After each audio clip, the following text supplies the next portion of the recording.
여기 주 업무가 배달이라는 점은 같지만 공무원에 속하고 4대 보험도 인정받는 집단이 있습니다. 집집마다 우편물이나 소형 택배를 배달해주는 집배원들입니다. 이분들의 경우는 어떨까요? 119입니다. 아니 사람이 지금 우체국 직원인데 예. 지금 출근할 시간이 됐는데 차는 있고 예. 집에 문은 안 열리거든요. 혹시 거기 들어갈 수 있나 싶어가지고요. 지난 2월 6일 15년간 집배원으로 근무해온 조만식 씨가 자신의 집에서 시신으로 발견됐습니다.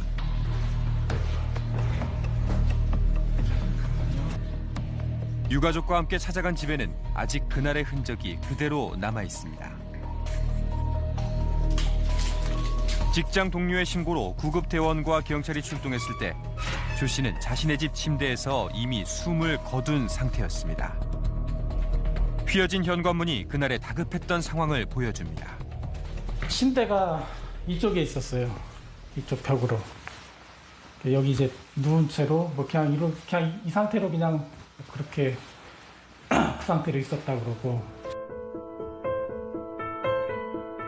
결혼한 지 1년도 채 안 된 44살 늦깎이 신랑의 죽음. 사인은 동맥 경화에 따른 심정지였습니다. 신혼집은 직장인 우체국에서 1시간 남짓 거리에 있었습니다.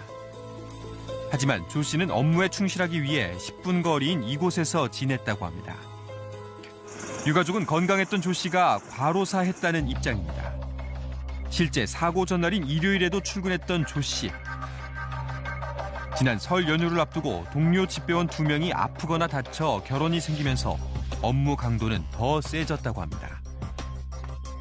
제가 마지막 본날 뒷모습만 봤을 때 좀 말을 걸고 싶었는데 왜 이렇게 말랐냐고, 뭐 요즘 일이 힘드냐고 이렇게 말이라도 건네고 싶었는데 지금 생각에는 오늘 하루 출근 안 하고 여기 자고 하면 안 되겠냐고 이렇게 말이라도 한번 했으면은. 충남 아산 영인면. 고인이 된 조 씨가 매일 오르내리던 그 길을 이제는 동료 집배원 고영진 씨가 이어 달리고 있습니다.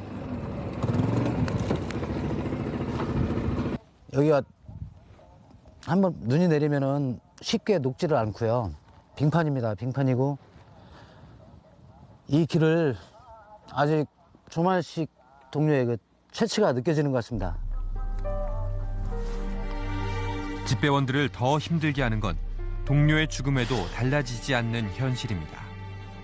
집배원 가운데 결혼이 생길 경우 남은 인원이 그만큼의 물량을 추가로 분담하는 겸배가 그중 하나입니다. 조만식 씨가 떠난 후에도 겸배는 계속 이어지고 있었습니다. 동료들은 조 씨의 죽음이 남일 같지 않습니다. 이 저희 일이 아프지도 말아야 되고요. 잡초 같아야 된다고 좀 생각이 가끔 들어요. 그 집배원이 빠진 구역 동네라 그래서 우편물은 안 갈 수가 없어요. 그 나머지 집배원들이 대신 투입이 돼서 배달을 해드려야 됩니다. 그게 당연한 거고요. 저희 동안 같은 직업을 그 일을 하고 있으면서 다음은 혹시 없어야 되겠지만 다음은 내가 하니까. 과로로 인해 가족을 잃었다고 주장하는 이들은 또 있습니다. 설 연휴가 끝난 지난 1월 31일. 한 아파트 단지에 우체국 차량이 멈춰섭니다. 예, 여보세요? 네, 지금 제가 부재 중이라 나와 있어서 그 경비실에다가 잘 좀 맡겨주시겠어요? 예, 네, 알겠습니다. 네, 부탁 좀 드릴게요. 네. 네. 고객이 부탁한 택배를 맡기기 위해 경비실로 향한 안동원 씨. 그런데 잠시 후 아파트 관계자가 급히 달려옵니다. 119 구급대까지 출동한 상황. 다시 화면에 등장한 안 씨는 이미 의식을 잃고 심폐소생술을 받고 있습니다.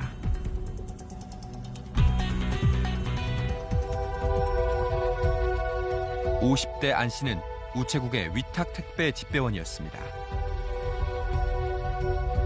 한 달 평균 3,000개의 택배 물량을 담당하던 그의 사인은 심근경색.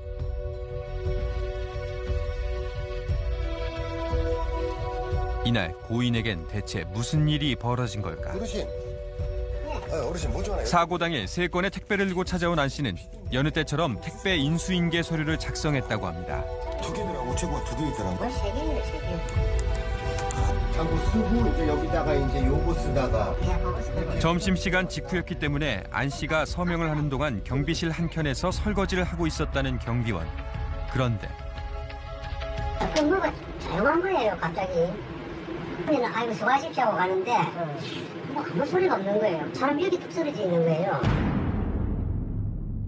날벼락 같은 가족의 죽음.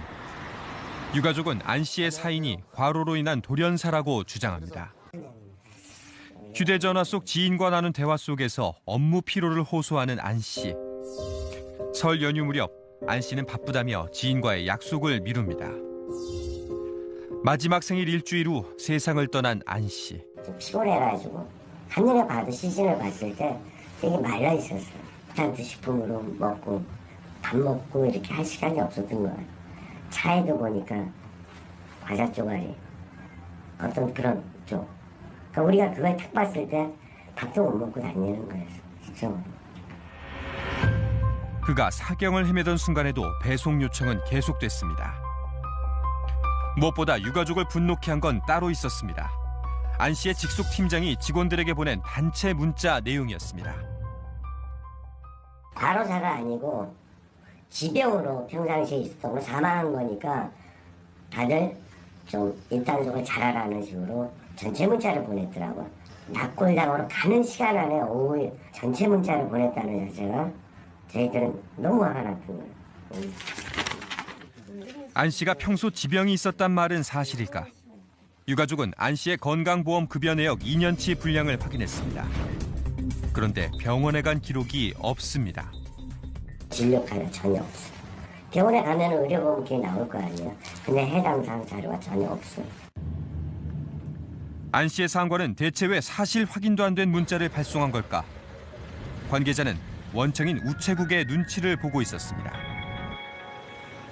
쪽에 뭐 일을 많이 하셔갖고 이제 과로사도 이렇게 해갖고 하면은 저희한테는 먹고 사는 데 지장이 있잖아요, 사실상요. 네. 예, 우체국에서 물량을 안 줄 수밖에 없어요, 그렇게 되면요. 제가 뭐라고 말을 못해요. 어차피 지금 상황에서 제가 나쁜 놈 됐고요.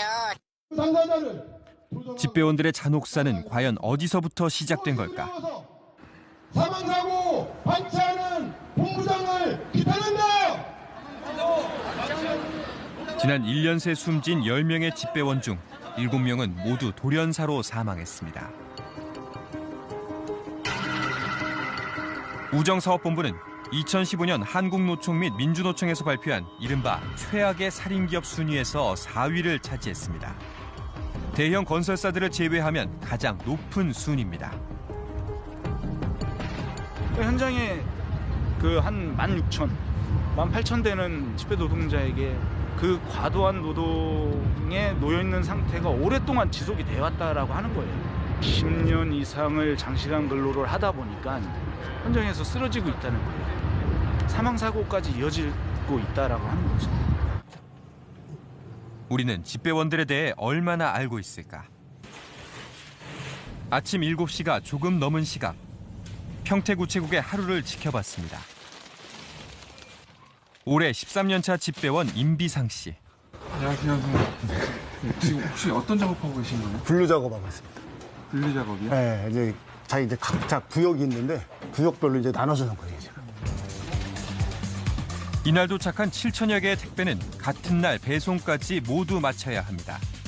일요일을 제외하고 매일같이 반복되는 풍경입니다. 택배와 등기, 일반 우편물을 담당 구역별로 나눈 뒤에는 다시 가까운 곳부터 차례로 정리해야 합니다. 이 순로 작업을 안 하면은 갔던 데 또 가고 막 이제 계속 이제 반복이 되다 보니 이게 제일 중요한 게 우체국 집배원들 제일 중요한 게 순로 작업.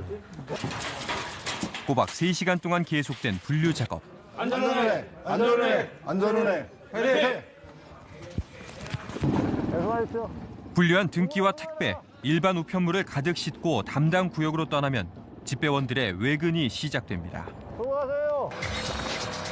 우정사업본부는 책자 등이 포함된 일반 우편물의 경우 개당 평균 2.1초로 표준 시간을 정하고 있습니다. 오토바이 우편함에서 꺼내 고객에게 전달하기까지의 시간입니다. 저중량 소포는 평균 30.7초 안에 배달해야 합니다. 안녕하세요, 어머님. 어머님 성함 좀 부탁드리겠습니다. 안녕히 계세요. 표준 시간을 기준으로 산정된 집배원들의 업무량은 과연 적정한 걸까? 요즘은 한적한 시골 마을에도 택배를 이용하는 고객이 부쩍 늘었습니다. 표준 시간인 2.1초를 유지하기 위해선 오토바이에서 내릴 새도 없습니다. 길가에 있는 집들이면 이렇게라도 시간을 단축할 수 있지만 오토바이가 갈 수 없는 곳에서 믿을 건 집배원의 두 발뿐입니다.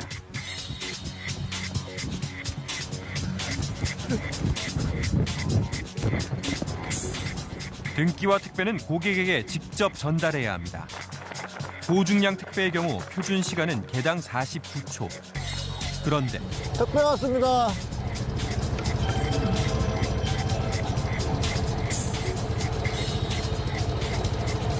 아무리 기다려도 대답 없는 주인.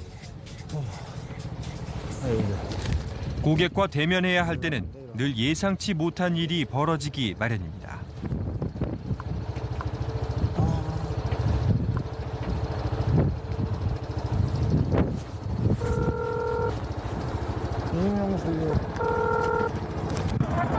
예, 저 우체국 택배인데요. 택배가 왔는데 집에 계시냐고요, 지금?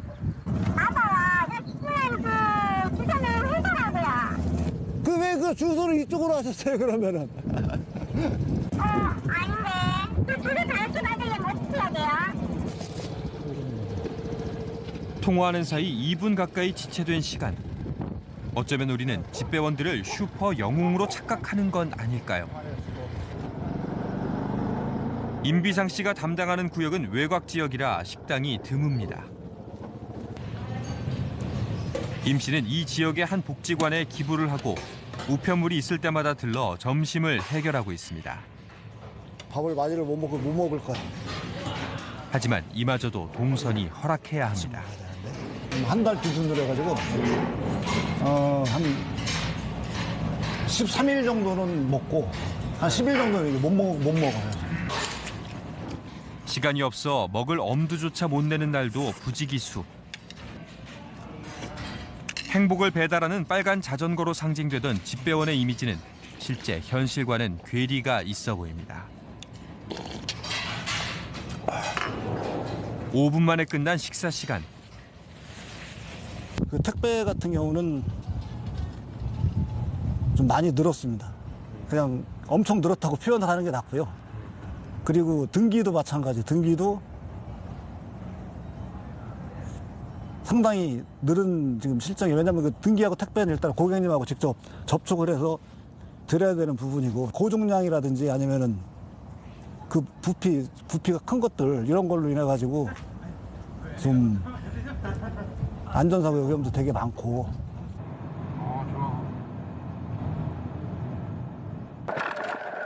저녁 6시 반.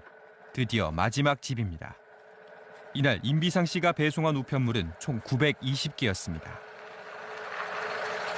오늘 지금 총 아침에 나오셔서 예. 지금까지 외근은 몇 시간이나 하신 거예요? 10시 10분쯤에 나왔으니까 8시간 넘게 했네요. 반송 물량을 제외하곤 배달을 모두 완료한 상황. 이날 임 씨는 8시간 동안 83km를 달렸습니다. 외근을 마치고 다시 우체국에 모인 집배원들. 공무원인 집배원의 공식 출퇴근 시간은 오전 9시부터 저녁 6시입니다. 그런데 저녁 7시를 훌쩍 넘긴 시각에도 집배원들은 대부분 자리를 지키고 있습니다. 다시 출근한 듯 일반 우편물 분류 작업이 한창입니다. 내일 거 이제 작업 준비해가지고 나갈 준비하는 거예요, 내일 거. 그래가지고 이제 웬만하면 저녁에 다 이제 정리를 해놓고 퇴근하려고들 많이들 하죠. 취재진이 관찰한 약 14시간 동안 임비상 씨의 휴식 시간은 1시간도 채 되지 않았습니다. 집배원의 노동 형태의 특징은 세 가지입니다. 하나는 장시간 노동, 하나는 현장 육체 노동, 또 하나는 감정 노동이에요. 뭐 1인